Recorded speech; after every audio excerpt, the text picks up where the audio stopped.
bisa diputar-putar kembali. Baik, saya mulai dulu. Bismillahirrahmanirrahim. Assalamualaikum warahmatullahi wabarakatuh. Waalaikumsalam. Waalaikumsalam warahmatullahi wabarakatuh. Oke, selamat sore kepada seluruh rekan-rekan semuanya. Sudah mulai lagi ya kuliah ya. Semoga teman-teman selalu semangat, tentunya selalu sehat dan selalu dilindungi oleh Allah Subhanahu wa taala. Oke, pada kesempatan sore hari ini masih pertemuan pertama ya. Kebetulan untuk semester ini saya diamanai untuk mengampu mata kuliah forensik. Sebenarnya ini mata kuliah pilihan ya. Mata kuliah pilihan seharusnya teman-teman ini sudah concern ke jaringan ya kalau sudah ambil forensik. Tapi bagi yang mungkin tertarik walaupun tidak mendalami jaringan juga tidak jadi masalah. Oke, coba ya saya tak share screen dulu. Oke, terkait dengan materi, silahkan bisa mengakses study ya. Ini ada enrollment key-nya, sudah saya share ya di WA group. Nah, mungkin nanti bisa di-share ulang ya, Mas Genta. Mungkin nanti Mas Genta jadi ketua ya. Oke, Pak, siapa?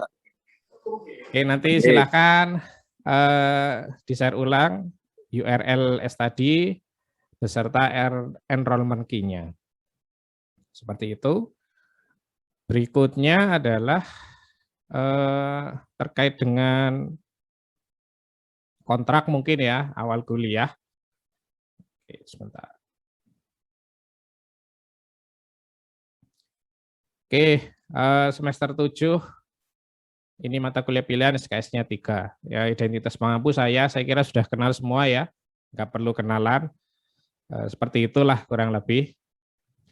Deskripsi mata kuliah. Nah, nanti forensik kurang lebih ketika teman-teman sudah selesai mengikuti mata kuliah selama 1 semester dari awal sampai akhir, paling tidak bisa mempelajari metodologi forensik pada lingkungan berkas, sistem operasi, web, jaringan, dan perangkat bergerak. Serta mengenal teknik anti forensik. Nah, kalau bisa melakukan forensik, biasanya ada yang penasaran bagaimana caranya supaya segala sesuatu yang berhubungan dengan digital itu bisa diakali. Nah, mengakalinya dengan anti forensik. Kalau segala sesuatu bisa diforensik kan paling enggak kita harus tahu caranya biar proses forensik itu sulit ya. Walaupun sebenarnya tidak ada yang tidak mungkin ya, tapi kalau mempersulit proses kan kemungkinan bisa. Nah, dalam hal ini istilah itu disebut dengan anti forensik. Oke, capaian pembelajaran mata kuliah. Jadi setiap topik ya, saya menyebutnya ini topik bukan materi ya. Setiap topik itu mahasiswa itu harus paham di sini. Misalkan di sini topik pertama adalah dasar dan metodologi forensik. Nah, kontennya apa sih sebenarnya dasar dan metodologi? Nah, nanti akan saya sampaikan sedikit terkait dengan materi. Nah, berikutnya biar saya tahu bisa atau paham atau tidak, itu nanti mungkin ada soal-soal seperti itu ya. Dan seterusnya sampai dengan topik yang keberapa ya? 10 kalau tidak salah ini. Sampai dengan 10 topik. Nah, ini nanti juga kemungkinan akan ada pertemuan luring ya. Jadi mungkin harapan saya malah kepenginnya luring ya, nggak usah daring aja. Biar teman-teman ini bisa sekaligus praktik seperti itu ya. Nah, nanti bisa diatur lah kapan kita akan luring, kapan kita akan daring nanti saya tulis di WA group. Asesmen dan evaluasi ini adalah penilaian ya. Jadi nanti di akhir semester saya akan memberikan nilai berdasarkan aktivitas dari teman-teman semuanya seperti apa. Jadi hadir dan aktif. Nah, ini kalau teman-teman hadir saja dan aktif. Kemudian aktif itu maksudnya ya mungkin sering tanya jawab, sering diskusi, mengerjakan tugas dan lain sebagainya. Itu saya kasih B. Nah, hadir dan aktif saja itu ya. Kemudian teman-teman kalau ada yang ikut MBKM, bisa MBKM ini secara resmi atau MBKM-nya berupa tidak resmi dari Kemdikbud atau yang lainnya nanti bisa diklaim juga sebagai nilai. Misalkan ikut program pertukaran pelajar atau ikut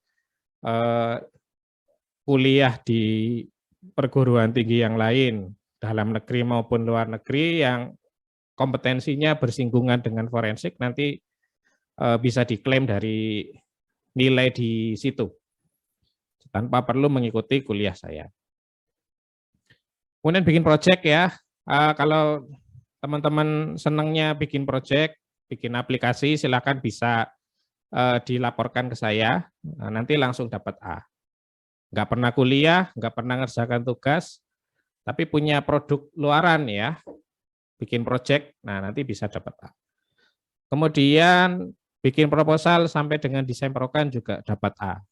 Nah nanti kalau teman-teman kan idealnya semester 7 ini targetnya adalah sempro ya. Kalau semester 7 sempro itu nanti semester 8 tinggal sidangnya aja. Kemungkinan besar bisa on time ya lulusnya. Gitu. Jadi kalau di akhir semester nanti teman-teman berhasil sempro dengan catatan untuk sekarang ini atau di semester ini belum sempro ya. Kalau yang sudah sempro terus ikut ya enggak berlaku. Gitu. Nanti silakan bisa diklaim ke saya. Atau juara, misalkan juara apa? Kompetisi. Juara kompetisi tingkat Unmuh Jember atau juara kompetisi tingkat apa? Tingkat Jawa Timur atau juara kompetisi tingkat nasional itu nanti juga bisa diklaim dapat A. Sehingga teman-teman tidak terbebani dengan perkuliahan dari saya. Gitu. UTS dan UAS gimana Pak? Nah UTS dan UAS opsional ya. Bisa ada, bisa enggak ada. Tapi kayaknya sih enggak ada kayaknya. Nanti akan saya ganti dengan laporan praktik ya. Untuk UTS dan UAS karena di sini lebih menyinggung terkait dengan praktek ya. Jadi kalau saya nyampaikan teori saja kayaknya kurang ya. Nah ini semuanya kemungkinan besar ini praktikum ya. Dan praktikumnya sebenarnya tidak sulit ya karena saya sudah menyediakan modulnya. Nah nanti teman-teman tinggal mempraktekkan saja. Gitu. Beberapa ada yang berbasis Linux, beberapa ada yang berbasis Windows, seperti itu. Kemudian referensi, saya materi ambil dari buku ya, buku kemudian catatan dari dosen-dosen juga, cuman bahasa Inggris memang ya, tapi nanti bisa saya sampaikan ke bahasa Indonesia. Gitu, tapi walaupun bahasa Inggris ini materinya saya kira sangat bagus ya. Itu. Nah, nanti silakan bisa diunduh. Kalau bingung mentranslate-nya teman-teman bisa membaca di bagian teknisnya atau di bagian praktik ya. Nah, saya ambil dari situ. Saya rangkum sendiri gitu. Kemudian WA group. Nah, nanti silakan kalau yang belum tahu WA grupnya bisa join di sini. Kemudian link Zoom ya, setiap kali pakai Zoom bisa pakai link yang sama, pakai ini ya. Jadi saya tidak perlu nge-share juga sebenarnya teman-teman sudah tahu sendiri lah ya. Gitu. Tinggal buka di study. Itu sih kurang lebih. Jadi nanti ada berapa topik ini. Nah ada 10 topik ya yang insya Allah akan saya sampaikan. Seperti itu selama 1 semester. Pokok kalau nilai sih gak ribet-ribet lah, pokok masuk insya Allah minimal B sih kalau dari saya biasanya. Itu ya terkait dengan sekilas mata kuliah ya, atau kalau RPS-nya sebentar ya, RPS-nya mana ya?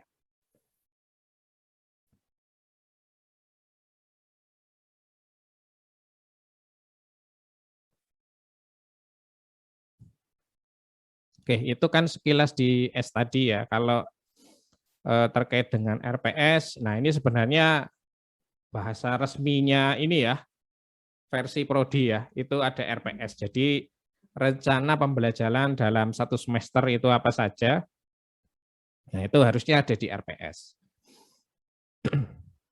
Nah, kurang lebih sama ya dengan tadi yang sudah saya sampaikan. Nah, ini konten-kontennya mahasiswa mampu memahami prinsip dasar dan metodologi forensik dan seterusnya. Cuma di sini ada capaian pembelajarannya. Jadi misalkan capaiannya kalau dari prodi mentargetkan bertakwa kepada Tuhan Yang Maha Esa. Nah, ini kan paling enggak teman-teman juga menunjukkan lah sikap religiusnya ya ketika perkuliahan. Nah, gitu sih. Ya, tapi tidak agak sulit ya diukur ya. Nah, ini hanya pemetaan seperti itu sih antara CPL dengan CPMK. Nah, ini ya materi-materinya samalah dengan yang ada di S tadi. Nah, seperti ini. Nah, ini RPS ya. Nah, itu juga nanti akan ada paper pendukung ya. Ini paper dari saya, kemudian ada Mas apa lagi nih?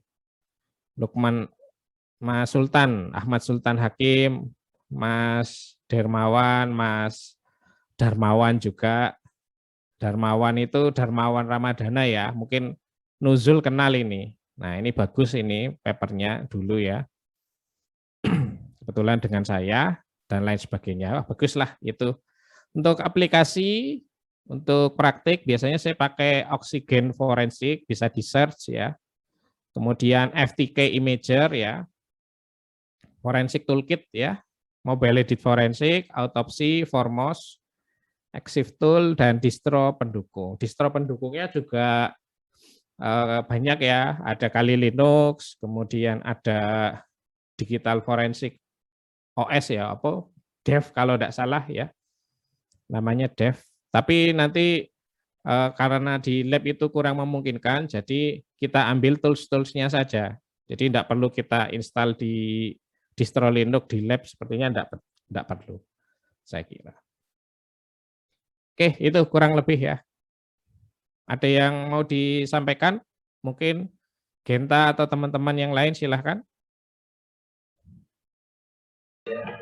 Izin screenshot aja sih Pak, yang tadi itu kan sudah saya screenshot biar teman-teman nanti nggak lupa untuk aplikasi-aplikasi yang akan digunakan. Oh iya, sebentar.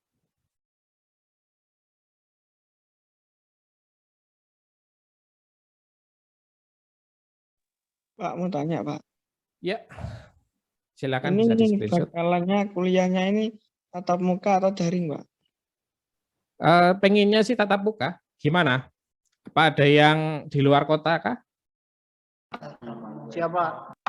Tapi di sini masih banyak corona Bapak. Ya itu. Di desa saya sudah meninggal 6 yang kena corona Pak. Di mana itu?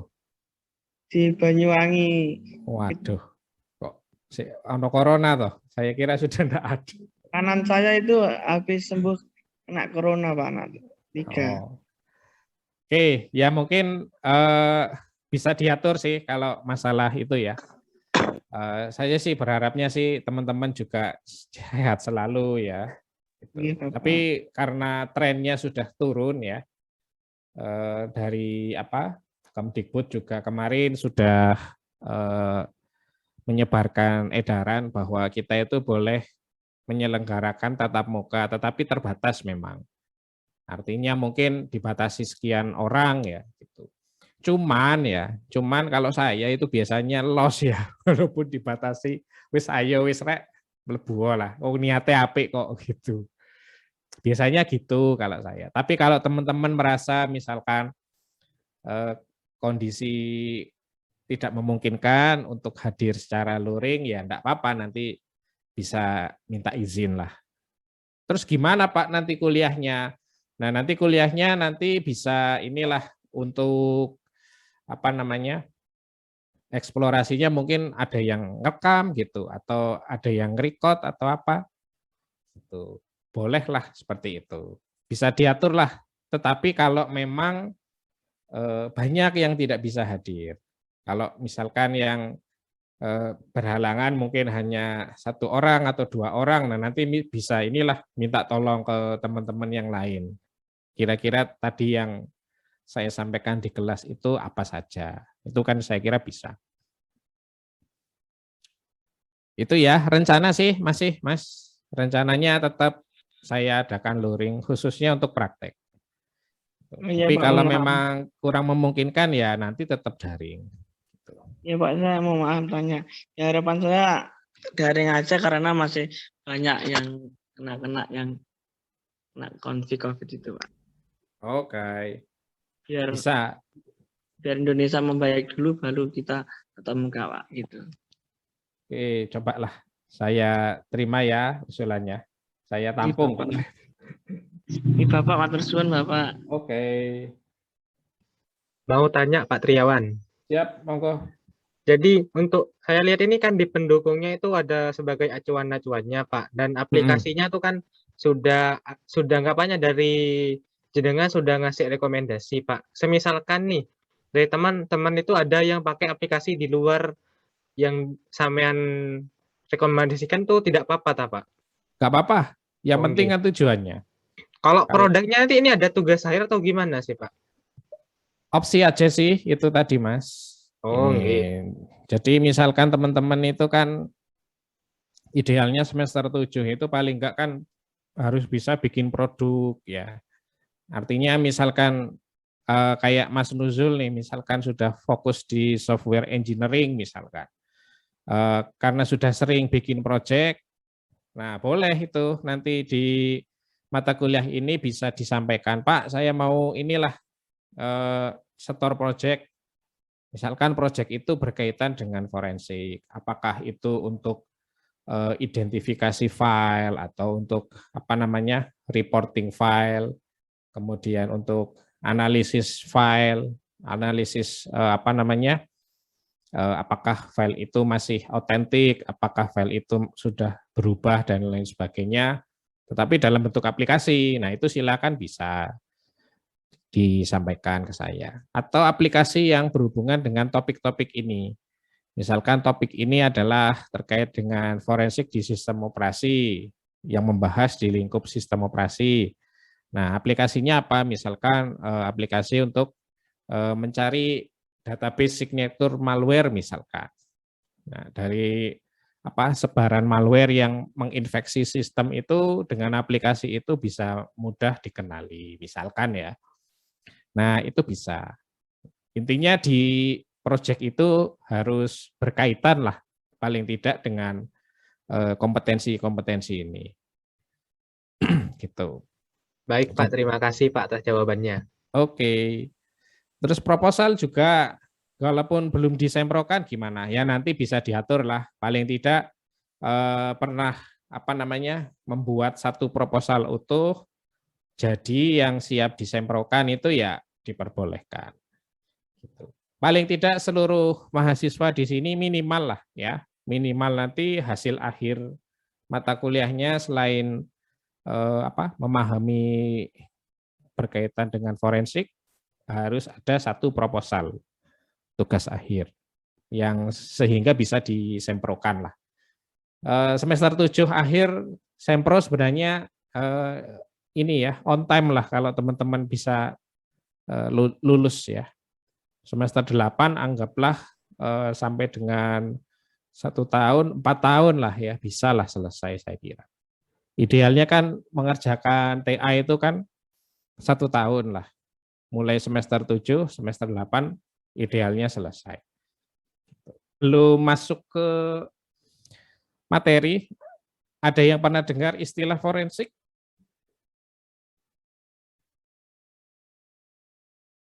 Ada yang pernah dengar? Kalau pernah, kira-kira dengarnya di mana? Yo. Pernah dengar Pak? Di mana? Biasanya di ini sih ilmu kedokteran sih Pak. Biasanya kan nanti Ilmu kedokteran.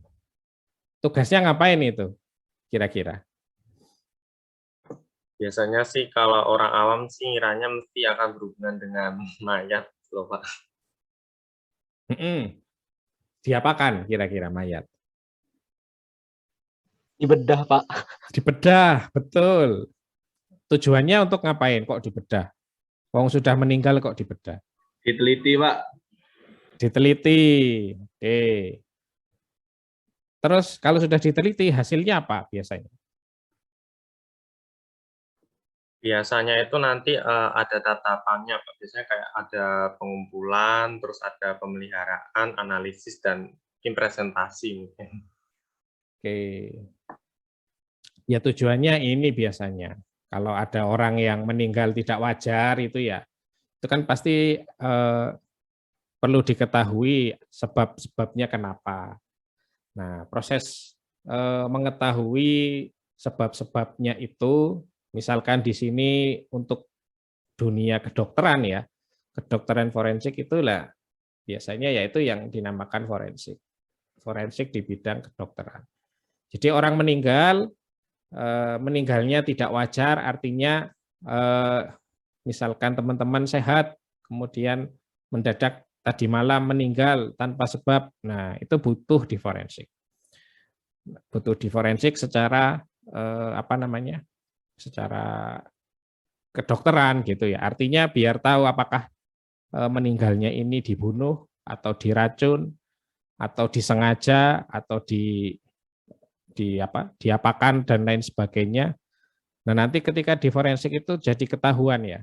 Orang meninggal diracun itu kan bisa dideteksi. Mungkin dari hati ya, atau di empedu lambung ataupun tenggorokan itu ada bekas racunnya. Orang mungkin misalkan bunuh diri tetapi ternyata dibunuh ya. Nah, itu kan ada jejak-jejaknya yang bisa ditelusuri. Makanya ketika teman-teman lihat kepolisian ya, ketika pemeriksaan di tempat kejadian perkara di TKP ya, kadang kan ada ini ya, apa namanya, dilarang melintas garis polisi gitu ya. Nah itu supaya bisa menganalisis tempat kejadian perkara itu. Artinya ketika tempat terjadinya peristiwa atau katakanlah kriminalitas itu ya, nah itu harus dibersihkan supaya jejak-jejak itu tadi tidak hilang ya, gitu. Supaya jejaknya tidak hilang dan pelaku yang sebenarnya atau motif yang sebenarnya itu bisa segera diungkap. Nah, banyak sih, tidak hanya sekedar di kedokteran ya. Kalau di mana lagi ya selain kedokteran? Akuntansi itu ada kalau tidak salah. Psikologi forensik juga ada sih Pak. Psikologi ada. Pokok biasanya yang berhubungan dengan kecurangan lah atau intrik ya. Ketika ada kecurangan atau intrik atau manipulasi segala sesuatu itu biasanya ada bidang forensik. Termasuk di IT ya atau di dunia digital itu bisa ada yang namanya forensik digital. Nah, sekarang apa sih sebenarnya forensik digital? Forensik digital itu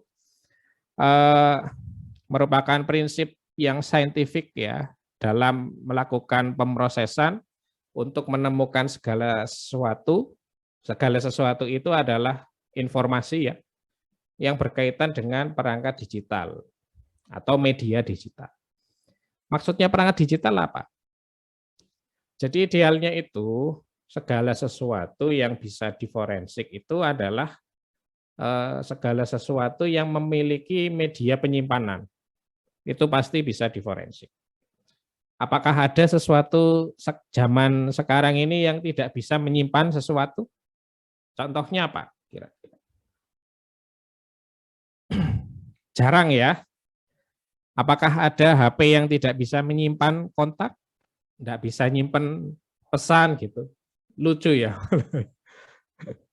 HP tulali zaman dulu itu kan walaupun tidak ada memori eksternal kan tapi bisa nyimpan kontak ya. Artinya dia tetap memiliki media penyimpanan.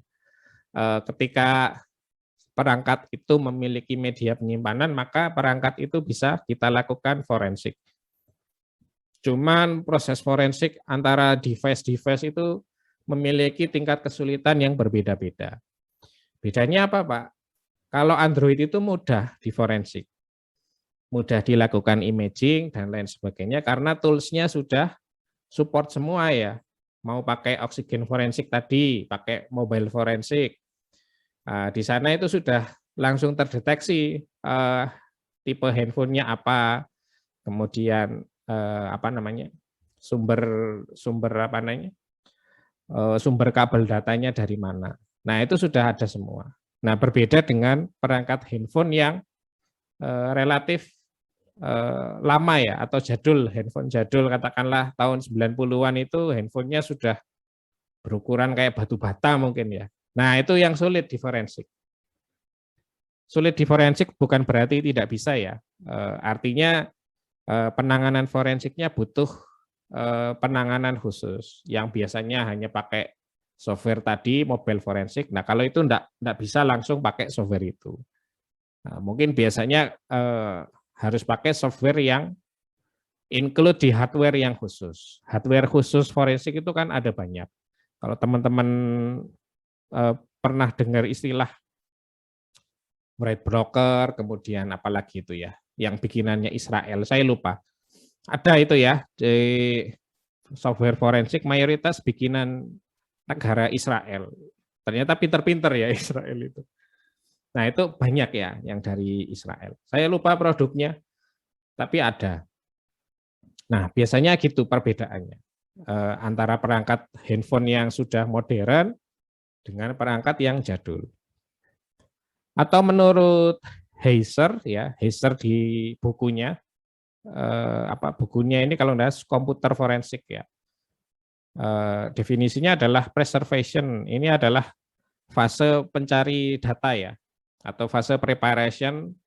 Misalkan terjadi kasus yang berhubungan dengan forensik, katakanlah di meja saya, di meja dosen, gedung dosen lantai 2 terdapat kasus penipuan judi online misalkan. Tersangkanya Pak Triawan misalkan ya. Nah, langsung ini diamankan, dikasih garis polisi, dilarang melintasi dan seterusnya. Itu adalah tahap preservation. Kemudian identifikasi. Identifikasi itu kira-kira apa saja barang bukti yang berkaitan. Barang bukti yang berkaitan yang bisa menjerat saya memang tersangkanya, misalkan HP saya disita atau diamankan ya. Kemudian komputer ya, mungkin ya, atau router yang ada di CC lantai 2, kemudian apa lagi. Ya sudah sih mungkin itu ya. Nah, masing-masing perangkat itu akan di-imaging ya. Di-imaging ini maksudnya di-clone ya.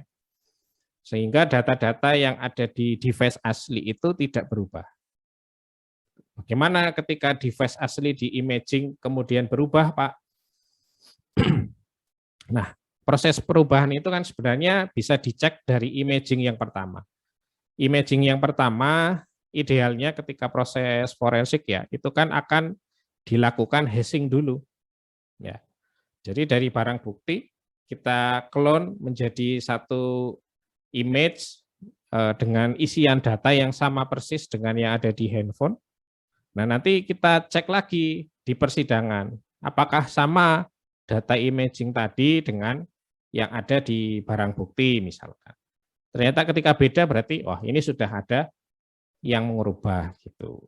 Nah, dari situ biasanya identifikasi ya. Jadi mengidentifikasi perangkat-perangkat yang kemungkinan bisa dijadikan bukti untuk menjerat tersangka. Kemudian mengekstraksi yaitu menganalisis biasanya ya. Jadi dari barang bukti yang sudah dilakukan imaging tadi, kira-kira apa saja sih yang bisa menjerat Pak Tri? Tahapannya Pak Tri ini melakukan penipuan judi online ini gimana caranya? Nah dari sini seorang investigator itu tahap inilah yang dia bisa memeriksa. Nah investigator ini adalah teman-teman di sini.